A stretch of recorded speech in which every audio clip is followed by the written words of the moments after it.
Aidan Devereaux, a man who commanded global markets with a single keystroke, stood in the deafening silence of his penthouse, a single sheet of cream-colored paper, trembling in his hand. His world, once a fortress of predictability and control, had just been leveled by a ghost. She was gone. Noelle, the vibrant soul who had painted color into his monochrome existence, had vanished, leaving behind only this letter and a scent of lavender that was already starting to fade. The note offered no explanation, no destination, just a heart-wrenching goodbye. For months, he hunted for a phantom, deploying the full might of his fortune to find a woman who didn't want Tor to be found. He thought he had lost her forever until a chance encounter in an airport terminal brought him face to face with a truth more shocking than her disappearance. Aidan Devereaux lived a life measured in data points and stock valuations.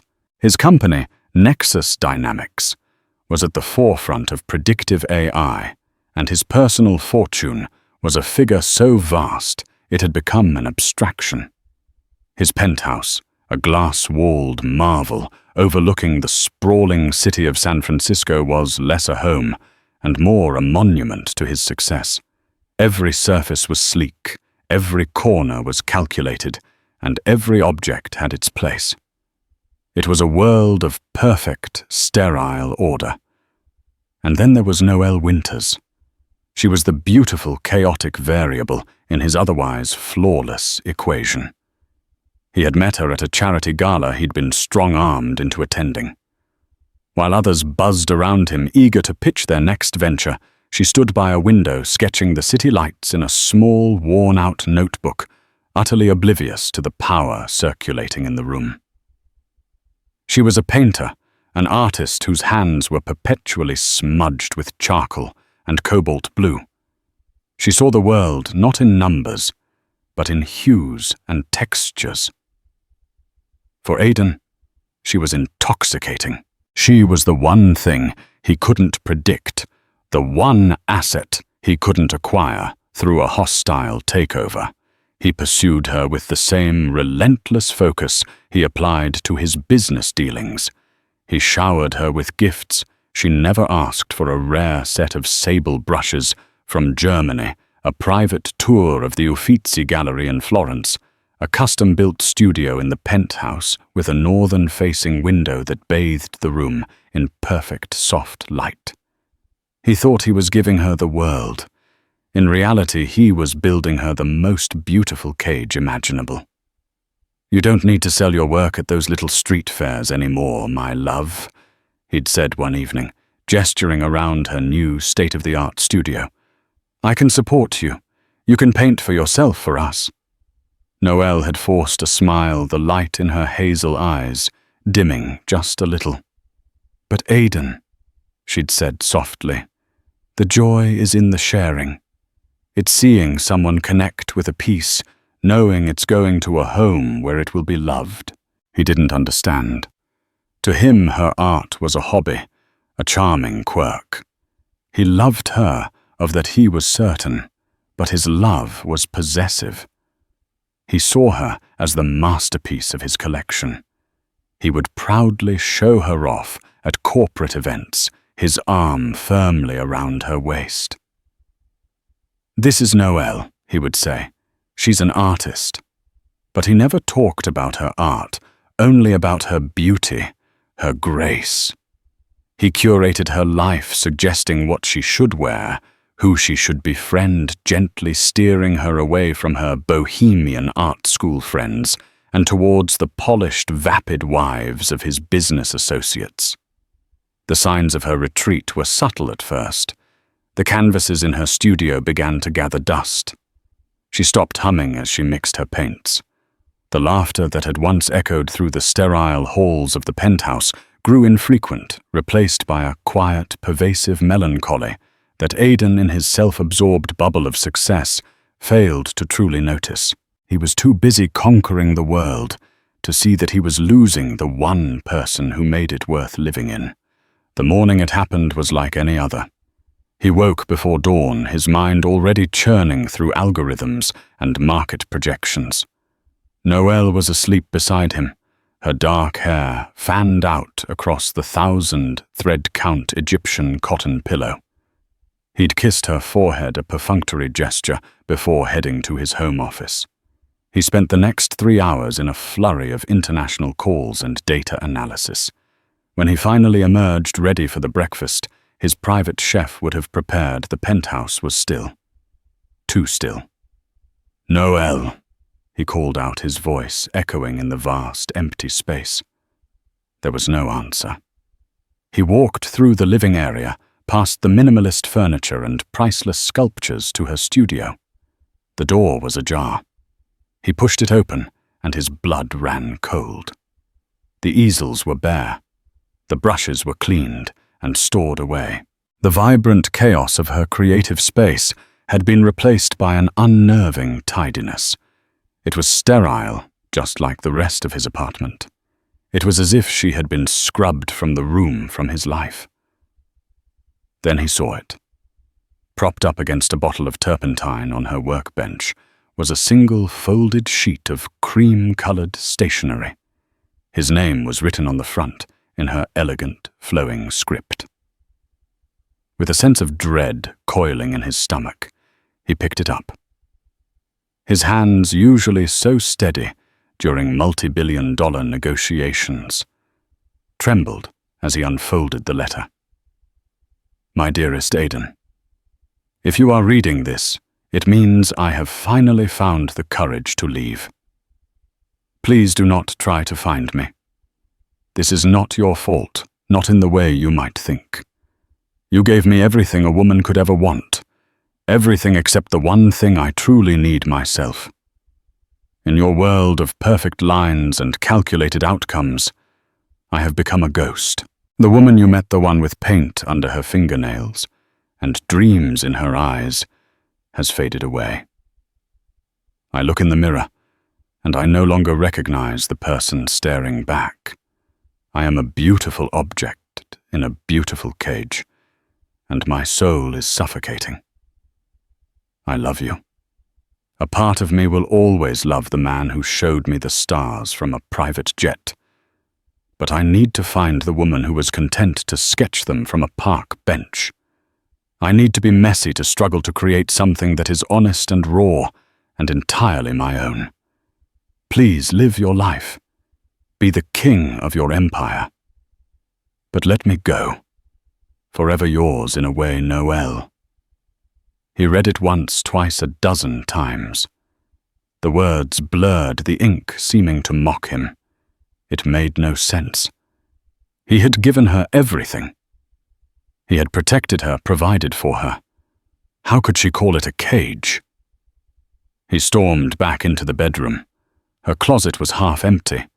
The simple paint-splattered jeans and worn t-shirts were gone. All that remained were the designer gowns and couture dresses he had bought for her. She had shed the skin he had given her and vanished. The silence of the penthouse pressed in on him a physical weight. Aidan Devereaux, the man who could find anyone, anywhere, using the most advanced technology on the planet, had just lost the one person who mattered, and he had no idea where to even begin looking. The first 24 hours were a blur of disbelief and fury. Aidan's immediate instinct was to treat Noelle's disappearance as a problem to be solved, a hostile variable to be brought back under his control. He didn't call the police. This was a private matter, a stain on his perfect reputation that he would handle internally. He first called Ben Carter, his chief operating officer, and the closest thing he had to a friend. Ben was a pragmatic, level-headed man who had been with Aidan since the early days of Nexus Dynamics, a grounding force against Aidan's often maniacal ambition. "She's gone, Ben." Aidan's voice was clipped, devoid of the emotion churning inside him. "Left a note. I need you to pull a team. I want every private investigator worth his salt on this. I want her digital footprint analyzed her financials tracked, no expense spared. Ben arrived at the penthouse within the hour, finding Aidan pacing like a caged panther amidst the pristine, white furniture. He read the letter, his expression grim. "Aidan." "This isn't a kidnapping," Ben said, carefully, holding up the note. "She left. She's asking you to let her go. She doesn't know what she's asking for," Aidan snapped, snatching the letter back. "The world out there, it's not safe for her. She's delicate. I was protecting her." "Were you protecting her? Or possessing her?" Ben asked, his voice low. It was a question no one else dared to ask Aidan Devereaux. Aidan's jaw tightened. "Find her, Ben. That's an order." The search began with overwhelming force. Aidan's hand-picked team of elite investigators, men and women, usually hired to track down corporate spies or locate hidden assets in offshore accounts, were now tasked with finding one missing artist. They were efficient and ruthless. They discovered that Noelle had withdrawn $5,000 in cash, the maximum daily limit, from her personal bank account the day before she left. It was an account Aidan hadn't even known. She'd kept open a small relic from her life before him. After that withdrawal, the trail went cold. She hadn't used a credit card. She hadn't boarded a plane, a train, or a bus under her own name. Her cell phone was found in a trash can 2 blocks from the penthouse, wiped clean. She had systematically and methodically erased herself. "She's a ghost," said the lead investigator. "A former MI6 agent named Kincaid after a week of fruitless searching. She's either had professional help or she's far more resourceful than you gave her credit for." Aidan refused to accept it. He had Nexus Dynamics' data analysts build an algorithm to search for her. They scoured social media searching for mentions for photos posted by friends for any trace of her online. They came up with nothing. Her old friends, the artists and poets he had subtly pushed out of her life, were contacted. They were fiercely loyal. Most claimed not to have heard from her in months. A few simply hung up. Weeks turned into a month, then 2. Aidan's obsession grew. He became a wraith in his own company. His focus fractured. During board meetings, his eyes would be glued to his tablet, scrolling through security footage from bus stations and airports, searching for a ghost in the machine. His empire built on precision and foresight began to show cracks. He missed a key deadline on a government contract costing the company millions. He snapped at his most loyal employees, his temper frayed and unpredictable. Ben Carter watched his friend's descent with growing alarm. "Aidan, you have to stop this," he pleaded one night, finding Aidan asleep in his office, the glow of a dozen monitors illuminating his gaunt face. "You're destroying yourself. You're destroying the company." "I can build another company." Aidan rasped, his voice raw with exhaustion. I can't replace her." For the first time, the mask of the ruthless billionaire cracked, revealing the desperate man beneath. "I don't understand, Ben." He whispered, his head in his hands. "I gave her everything." "You gave her things, Aidan," Ben corrected gently. "You gave her objects, security, a lifestyle. You never gave her space. You never gave her the freedom to be herself. You loved the idea of Noelle, the beautiful artist who completed your perfect life. Did you ever truly love Noelle?" The question hung in the air, heavy and unanswered.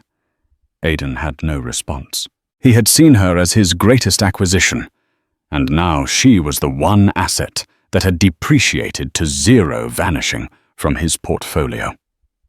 The world he had built, a world where anything could be bought, tracked or controlled, had failed him. Noelle Winters, with nothing but a few $1,000s and a will of iron, had outmaneuvered him completely. After 3 months, with every lead exhausted and his own life and company in disarray, Aidan finally called off the official search. He told Kincaid and his team to stand down. He told Ben he was refocusing on the company. But in the dead of night, he would still find himself scrolling through old photos of her, listening to her favorite classical music, and walking into her empty, silent studio, hoping to catch a lingering trace of her scent. He had given up the hunt, but he hadn't given up the ghost. He had simply resigned himself to being haunted. 6 months after Noelle vanished, a fragile truce had settled over Aidan's life. He had thrown himself back into his work, with a vengeance, the familiar logic of code and capital, a soothing balm on his wounded pride. He worked punishing hours, sealing deals and launching new products, burying his grief under layers of success. Nexus Dynamics soared to new heights, but its CEO was a hollow man. The laughter lines around his eyes had been replaced by the hard set of someone who had lost something irreplaceable. He was richer than ever, and more alone than he had ever been in his life. The breakthrough came, as they so often do not, in a boardroom or a data center, but in a moment of mundane transit. Aidan was at San Francisco International Airport, waiting for a flight to Tokyo for a critical negotiation with a tech conglomerate. His flight was delayed, and he found himself restlessly pacing the terminal. The sterile environment, the anonymous crowds, the sense of being between places, it all mirrored his own internal state. He stopped at a newsstand to buy a bottle of water, his eyes scanning the racks of magazines without interest. Business journals, celebrity gossip rags, political weeklies. Then his gaze snagged on a title he would normally never notice Artisan's horizon. It was a prestigious high-end art publication, the kind Noelle used to read religiously. He wasn't sure what made him look closer. Perhaps it was a flicker of memory, a subconscious pull towards her world. But what he saw on the cover made the air leave his lungs in a sudden, sharp gasp. It was a painting. A stunning, brutally honest portrait of a woman with her back to the viewer standing in a gilded cage. Sunlight streamed through the golden bars, illuminating a single outstretched hand, reaching for a window that looked out onto a simple wildflower-strewn field. The technique was masterful, the emotion visceral. It was a painting of profound longing, of beautiful imprisonment. And he recognized the style instantly. The bold brushstrokes, the way she captured light, the raw emotion bleeding through the canvas. It was Noelle's, unmistakably hers. His heart hammered against his ribs. But it wasn't just the painting that held him captive. Below the magazine's masthead, in elegant serif font, was the headline, Anya, the enigmatic new voice of modern art. Her secretive rise, and the masterpiece that's taking the world by storm. Next to the headline was a photograph, a professional black-and-white shot of the artist. The woman in the photo was leaning against a paint-splattered wall, a small, confident smile on her lips. Her hair was cut shorter styled in a way that was chic and modern. She wore simple dark clothing, a stark contrast to the designer labels he had dressed her in. She looked different, stronger, more self-possessed, a spark of defiance in her eyes that he hadn't seen in years. But there was no mistaking her face. The high cheekbones, the curve of her lips, the constellation of freckles across her nose. It was Noelle. He snatched the magazine from the rack, his hands shaking so violently he nearly dropped it. He fumbled for his wallet, threw $100 bill on the counter without waiting for change, and stumbled towards the nearest seating area. He collapsed into a chair, his mind reeling. He frantically flipped to the cover story. The article was a breathless piece of art journalism hailing the mysterious artist, known only as Anya, as a once-in-a-generation talent. She had appeared on the scene out of nowhere a few months prior, represented by the legendary Parisian gallery owner, Geneviève Dubois. Her first exhibition, titled The Escape, had sold out within an hour, with collectors and museums clamoring to acquire her work. The painting on the cover, Gilded, was her most famous piece, already being lauded as a modern masterpiece. The article was sparse on personal details. It said Anya was fiercely private, refusing interviews and public appearances, letting her work speak for itself. It mentioned she had emerged from a period of profound personal transformation, and that her art explored themes of identity freedom and the struggle to reclaim one's voice. Aidan read the words, but they barely registered. All he could see was her face, her painting. Anya. She had created a new name, a new identity. She hadn't just run away. She had been reborn, and she had done it all without him. Not only was she surviving, she was thriving. She was a success on a global scale in the very world he had so casually dismissed.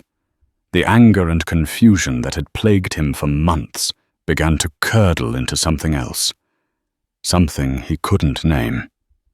It was a bitter cocktail of awe, jealousy, and a profound, aching sense of loss. The woman he had seen as a delicate flower to be kept in his greenhouse had proven to be a resilient wildflower, capable of growing in the harshest terrain. The final boarding call for his flight to Tokyo echoed through the terminal. But Aidan didn't move. The billion-dollar deal, the future of his company. It all seemed insignificant. His world had just been recontextualized. His ghost had a new name. And she wasn't just a phantom from his past. She was the headline of the present. The hunt wasn't over. It had just begun again. But this time he wasn't looking for a lost lover. He was looking for Anya. The Tokyo deal was a disaster. Aidan went through the motions, his body present in the sterile Japanese boardroom, but his mind was thousands of miles away, lost in the brushstrokes of a painting on a magazine cover. He was distracted, unfocused, and his counterparts, the shrewd executives of the Maruyama Corporation, sensed his weakness. They ran circles around him in the negotiations. For the first time in his professional life, Aidan Devereaux was outplayed. He walked away with a fraction of the deal he had expected a failure that would have crippled him a year ago. Now he barely registered it. He flew back to San Francisco immediately, the Artisan's Horizon magazine, his constant companion. He had read the article about Anya so many times the pages were soft and worn.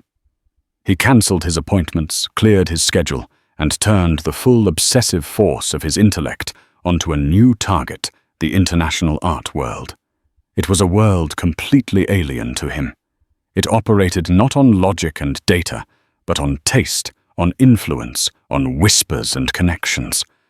It was a labyrinth of critics, collectors, curators, and gallery owners, and at its center was the woman he was looking for. His first step was to contact Geneviève Dubois, the Parisian gallery owner mentioned in the article. He had his assistant get her on the line, expecting his name to grant him immediate access.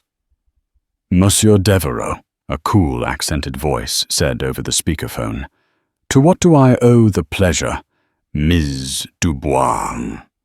Aidan began, his tone clipped and all business. "I'm calling about the artist you represent, Anya.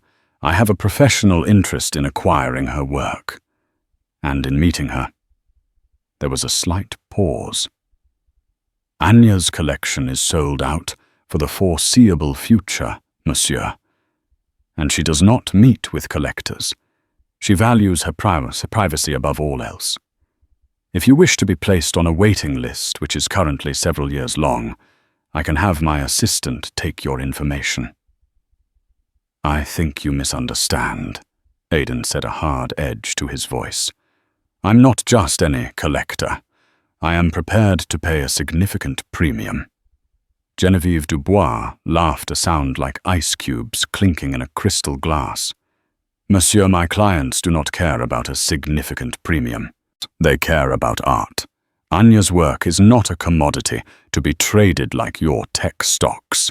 It is a voice, and it is not for sale to just anyone. Now, if you'll excuse me, I have another call." The line went dead. Aidan stared at the phone, stunned. He had been dismissed. He who could summon world leaders to a call had been casually brushed off by a Parisian art dealer. It was infuriating, and yet a small part of him felt a grudging respect. Noelle Anya had found herself a formidable guardian. Fine. If he couldn't get through the front door, he would find another way in. He began to educate himself. He hired art consultants, devouring books on modern art history. He spent his nights not analyzing market trends, but studying the works of Rothko Pollock and Carlo, trying to understand the language Noelle was speaking. He started attending gallery openings and high-end art auctions events he had always sneered at. He was awkward and out of place, a shark in a tank of exotic fish. He moved through the crowds of eccentric artists and effete critics, listening, learning, gathering information. He bought art, not for investment, but to build a reputation as a serious collector. He bought a sculpture by a rising star from Berlin, a controversial installation from a Korean artist. He overheard in the art world gossips, whispered about the nouveau riche tech baron trying to buy taste. He didn't care. It was all a means to an end. Through his new connections, he started to piece together Anya's story. He learned that Genevieve Dubois had discovered her in a small street-side gallery in Lisbon, Portugal. She had been painting under a different name, then selling small canvases to tourists. Genevieve had seen her genius, immediately taken her under her wing, and helped her create the Anya persona to protect her from a difficult past. A difficult past. The phrase echoed in his mind. He was her difficult past. As he delved deeper, he began to see his own reflection in her work. He acquired through a secondary dealer, and at an exorbitant price, one of her earlier, smaller pieces from the Escape collection. It was titled Hatul Echo Hatu Chaswu Chamber. It depicted a beautiful room with glass walls filled with priceless objects. But the room had no doors, and the man inside, a featureless silhouette, was staring at his own reflection, oblivious to the world outside. He hung the painting in his office directly across from his desk. He would stare at it for hours. For the first time, he started to understand. He hadn't just stifled her. He had been living in his own prison, an echo chamber of his own making, and he had tried to pull her inside with him. The art was her letter, written in a language far more powerful than words. Each brushstroke was an accusation, a declaration of independence, a piece of her soul she was reclaiming. His obsession shifted. The initial furious desire to reclaim his possession was slowly, painfully being replaced by a genuine need to understand the woman she had become. He wasn't just hunting for Noelle anymore. He was trying to decipher Anya. He used his tech resources not to find her location, but to track the provenance of her pieces, to analyze the critical reviews, to build a complete picture of her new world. Finally, after weeks of relentless networking and strategic acquisitions, he got a break. A collector he had recently done business with mentioned that Genevieve Dubois was hosting an exclusive invitation-only salon in her private villa in Lake Como, Italy, to unveil Anya's newest work to a handful of her most elite clients. Getting an invitation was impossible, so Aidan did what he did best. He didn't try to get an invitation. He bought the access.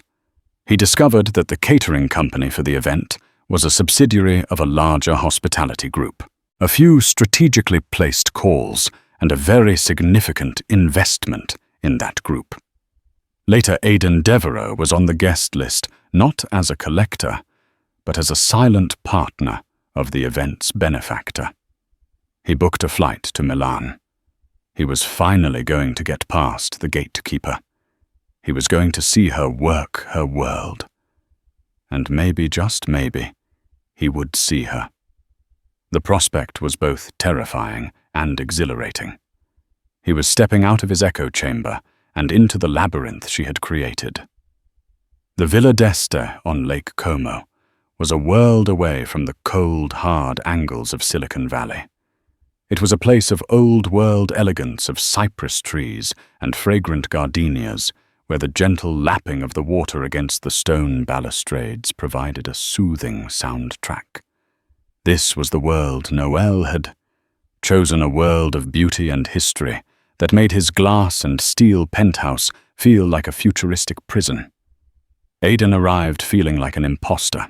He was dressed in a bespoke Italian suit, looking every bit the billionaire. But internally he was a nervous wreck. He walked through the villa's opulent gardens, where the exclusive guests were mingling with champagne. He recognized faces from the upper echelons of society, an aging European royal, a shipping magnate, a celebrated film director. They all spoke in hushed, reverent tones about Anya. He saw Geneviève Dubois holding court near a fountain, a vision of Parisian chic in a simple black dress and a string of pearls. She was formidable, her eyes sharp and intelligent, missing nothing. Aidan avoided her gaze, keeping to the periphery, an observer in a world he did not belong to.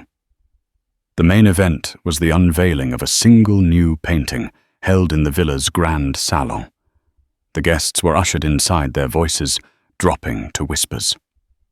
The room was dimly lit with a single large canvas standing on an easel in the center, covered by a sheet of dark velvet. Geneviève stepped forward. "Thank you all for coming," she said, her voice commanding the room.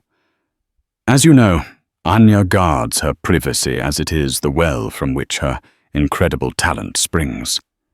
She prefers to let her work communicate on her behalf. Tonight, we have the honor of witnessing her latest statement, a piece she has titled The Architect. Two assistants pulled away the velvet cloth. A collective gasp went through the room. Aidan felt as if he'd been punched in the gut. The painting was a portrait. It was a man, seated in a vast, empty office high above a city. His face was in shadow, his features indistinct, but the posture, the powerful set of his shoulders, the expensive cut of his suit. It was unmistakably him. He was holding a small, delicate songbird in his open palm, staring down at it, not with affection, but with the cold, analytical gaze of a scientist studying a specimen. The bird was beautiful, but its wings were clipped. It could not fly. It was a devastating, heart-breakingly beautiful indictment. It was his portrait, painted by the woman who knew him best. He stood frozen, the blood roaring in his ears.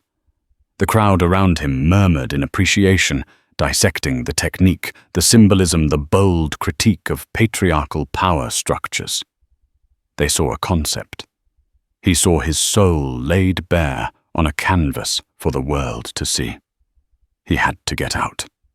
He turned and blindly pushed his way out of the salon, back into the cool night air of the garden. He stumbled towards the edge of the terrace, overlooking the dark, placid lake, his hands gripping the stone railing, his knuckles white. Ben's words from months ago came back to him. Were you protecting her or possessing her? This painting was her answer. It's a difficult thing, isn't it? To see yourself as others see you. The voice was soft, familiar, yet different. It had a new strength, a new resonance. He turned slowly.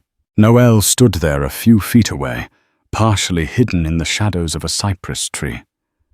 She wasn't Anya, the mysterious art world phenom. She was just Noelle. Dressed in simple black trousers and a silk blouse, she looked ethereal in the moonlight.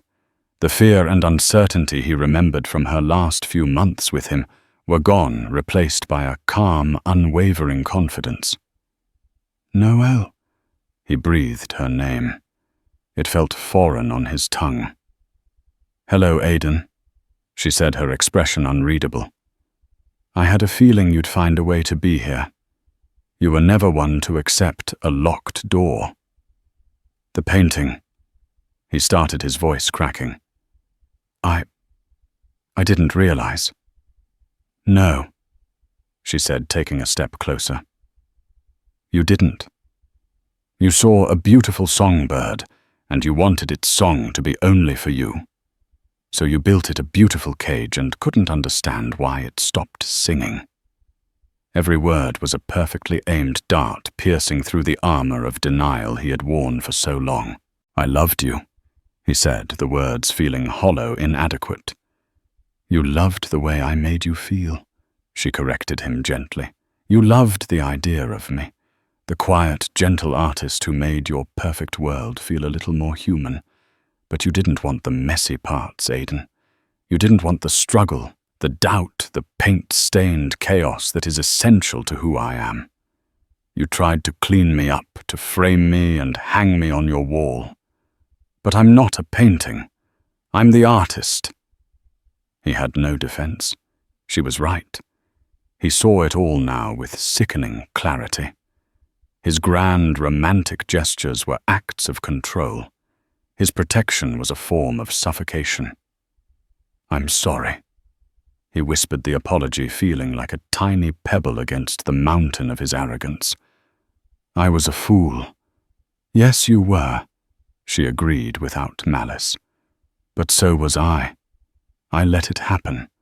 I let myself fade away because I was so dazzled by your world. I forgot that I had a world of my own, one that I needed to build for myself." She looked out over the lake. "I had to vanish, Aidan. I had to destroy Noelle Winters so that Anya could be born. I had to learn to survive on my own, to trust my own voice. And I have." He stood there, stripped of all his power and wealth. In this garden, under the Italian moon, he was not the CEO of Nexus Dynamics. He was just a man who had broken the most precious thing in his life and was only now understanding the cost. "What now?" he asked, his voice barely audible. "Do you hate me?" Noelle looked back at him, a flicker of the old warmth in her eyes. "No, Aidan, I don't hate you. In a way, I should thank you. You were the cage I had to escape to learn how to fly. I have my work, my voice, my freedom. I am finally me." She paused, her gaze steady. "The question is, without me, without your perfect acquisition, who are you?" She didn't wait for an answer. She simply turned and walked back towards the villa, melting back into the shadows, leaving him alone on the terrace with the ghost of the man he used to be and the devastating masterpiece that bore his likeness. The flight back from Italy was the longest of Aidan's life. He didn't work. He didn't read. He just stared out the window at the endless expanse of clouds, the reflection of a stranger staring back at him from the glass. Noelle. His final question echoed in his mind, a relentless drumbeat against the hum of the jet engines. Who are you? He had always defined himself by his success, his wealth, his control. He was the architect of an empire.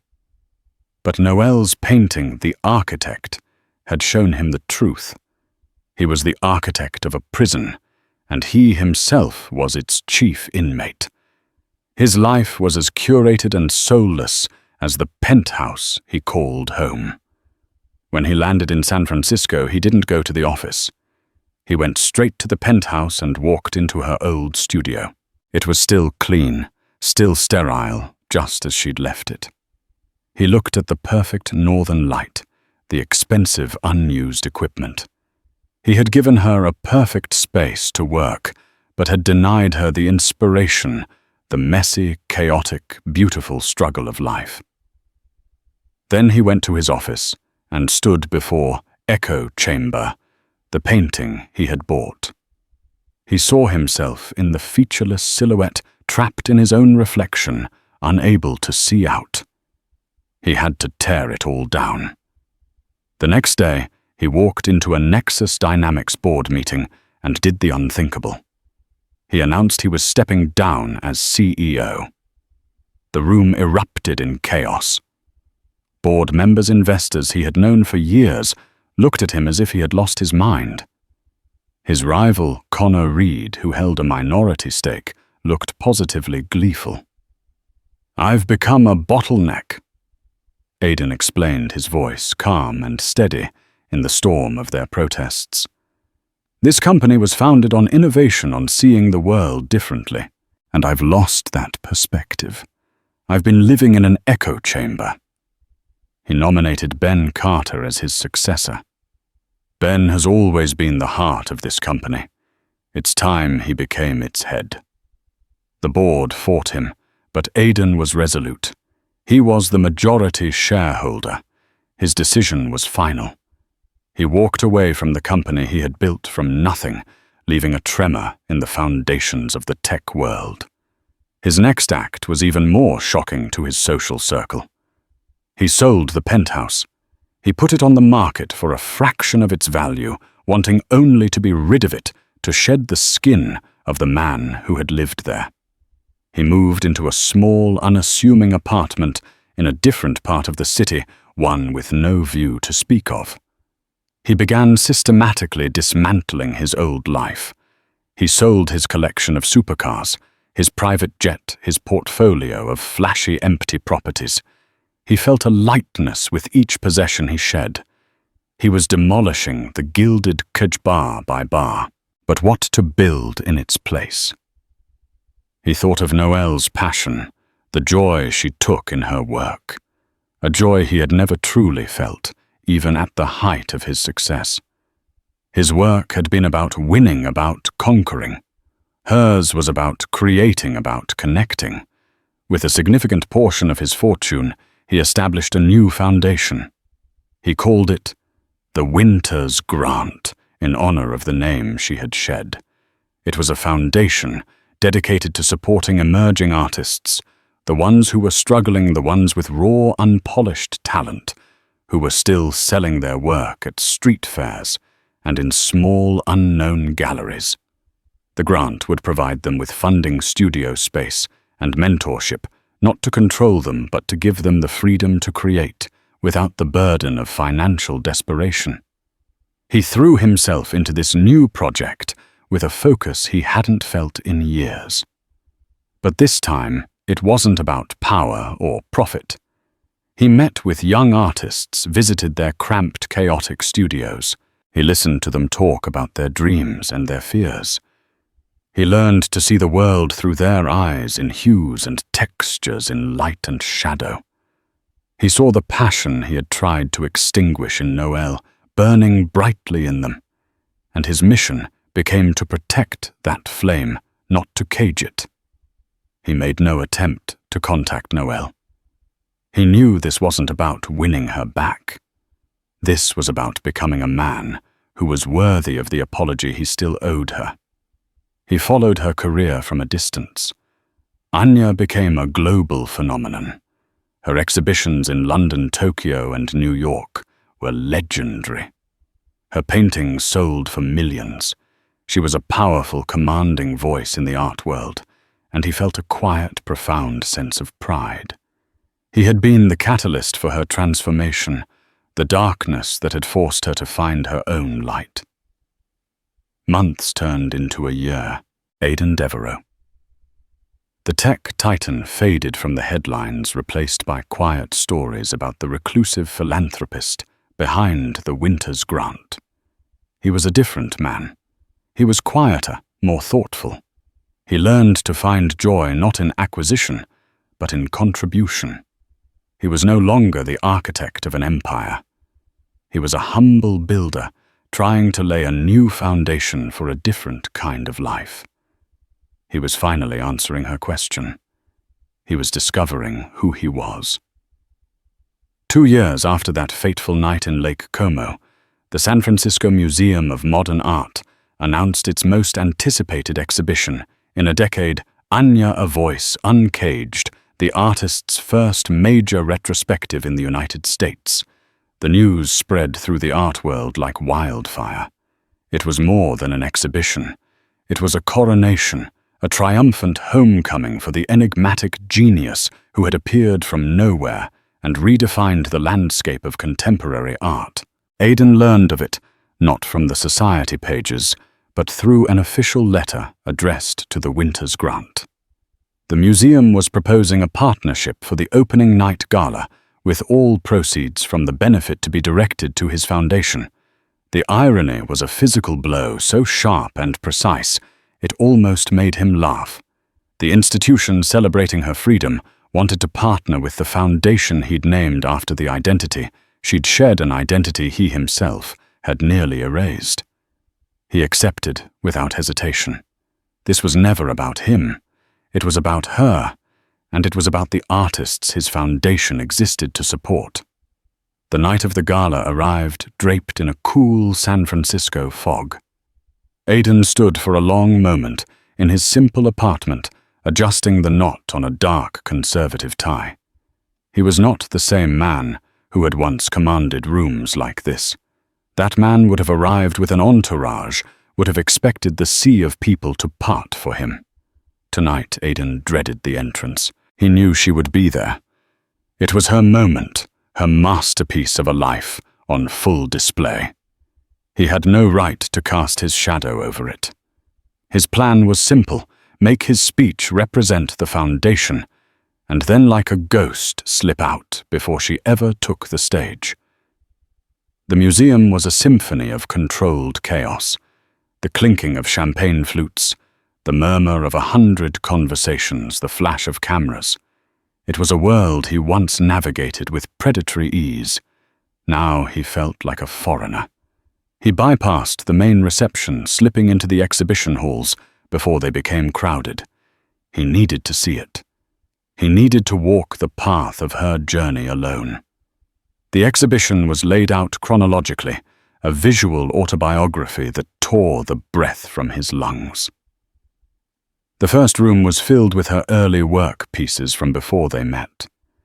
They were vibrant, joyful landscapes of the California coast, alive with a raw, uninhibited love for the world. He saw the woman he first met in those canvases, the one with paint under her fingernails and dreams in her eyes. Then he turned a corner and entered the next chapter. His chapter. The colors muted, the lines grew tighter, more constrained. He saw studies of opulent empty rooms. He saw still lifes of beautiful objects shrouded in shadow. And then he was standing before them, gilded, the painting of the woman in the cage that had stopped his world in an airport terminal, and echo chamber wall, the piece he had once owned, showing the featureless man trapped by his own reflection. Seeing them here under the museum's perfect lighting, surrounded by admiring strangers, was a surreal form of public flagellation. They were not just paintings, they were evidence. They were her truth displayed for all to see. He kept walking, his heart a leaden weight in his chest, and found himself before the architect. It was even more powerful in person. He stood before the massive canvas, studying the man in the shadowed office, holding the bird with the clipped wings. 2 years ago, it had felt like an accusation. Tonight he saw it with a strange, aching sense of detachment. He was looking at a portrait of a man who no longer existed. It wasn't an attack. It was a diagnosis of a soul he had since put into recovery. He felt a profound sense of sorrow for that man, for the profound loneliness he must have felt in that glass tower. He finally understood. The final rooms of the exhibition were an explosion. They were the works of Anya. The canvases were huge, the colors were defiant, the forms were abstract and powerful and utterly free. They were paintings about resilience, about rebirth, about the ferocious beauty of a voice, uncaged. He walked through the space, a quiet, profound pride swelling within him, eclipsing the shame. He had been the catalyst, the unforgivable pressure that had turned a piece of coal into the most brilliant of diamonds. A gentle chime announced that the evening's formal program was beginning. Aidan made his way to the main hall, his composure a carefully constructed mask. He stood at the side of the stage, waiting for his turn, watching the museum director sing Anya's praises. Then his name was called. He walked to the podium, the spotlight feeling less like a recognition and more like an interrogation. He looked out at the sea of faces, cleared his throat, and began to speak. "Good evening." He started, his voice steady and clear. "I am here tonight on behalf of the Winter's Grant. We are honored to partner with this museum in celebrating a truly singular artist." He paused, his eyes sweeping the room. "Art is not a luxury, it is a necessity. It is the language of the soul. But for a soul to speak, it must be free. It cannot be caged, it cannot be curated, and it cannot be controlled. The mission of our foundation is simple: to find gifted artists and give them the one thing they need most, the freedom to find their own voice, to be messy, to fail, to struggle, and ultimately to create something honest." He saw a few faces in the crowd register the name Winters, a flicker of understanding in their eyes. He didn't mention her directly. He didn't need to. Her presence, her story, was in every word he spoke. "Thank you for supporting that mission." The applause was warm, respectful. As soon as he stepped off the podium, he began a swift, direct path toward the exit. He had done his part. He had kept his promise to himself. Not going to stay for the main event. The voice was a soft melody that cut through the noise of the gala. It stopped him dead in his tracks. He turned slowly. Noelle was standing there, just behind a large marble pillar, the shadows partially cloaking her. She was breathtaking. A simple, elegant, dark blue gown fell around her, its color the shade of a twilight sky.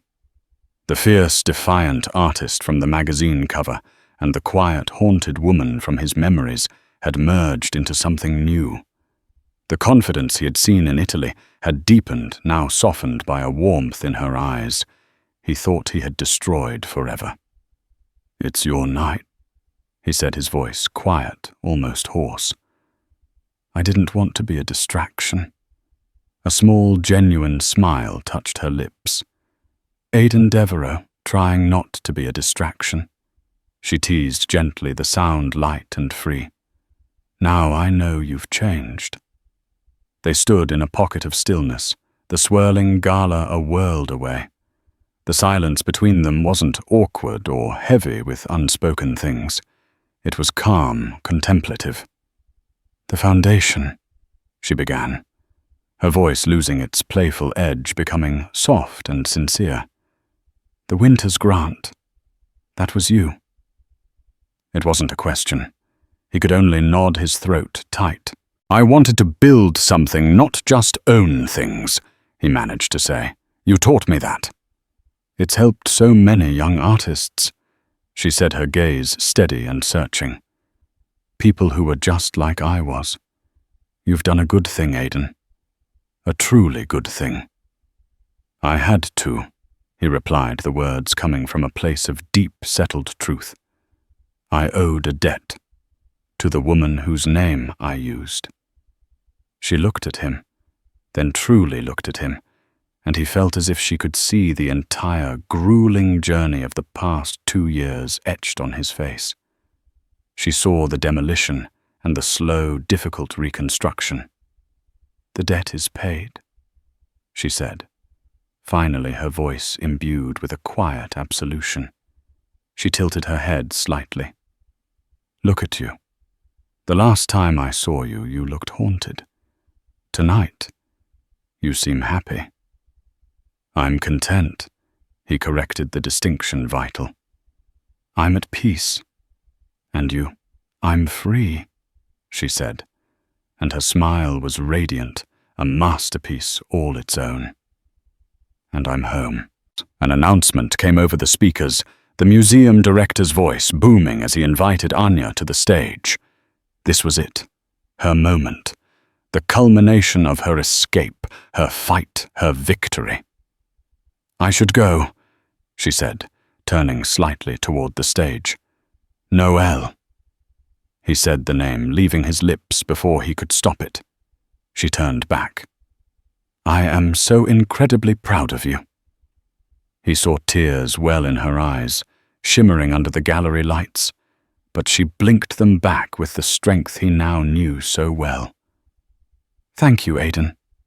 She hesitated for just a beat a moment, where a dozen different histories and futures seemed to hang in the balance. Then she did something he never expected. She reached out and briefly, gently squeezed his hand.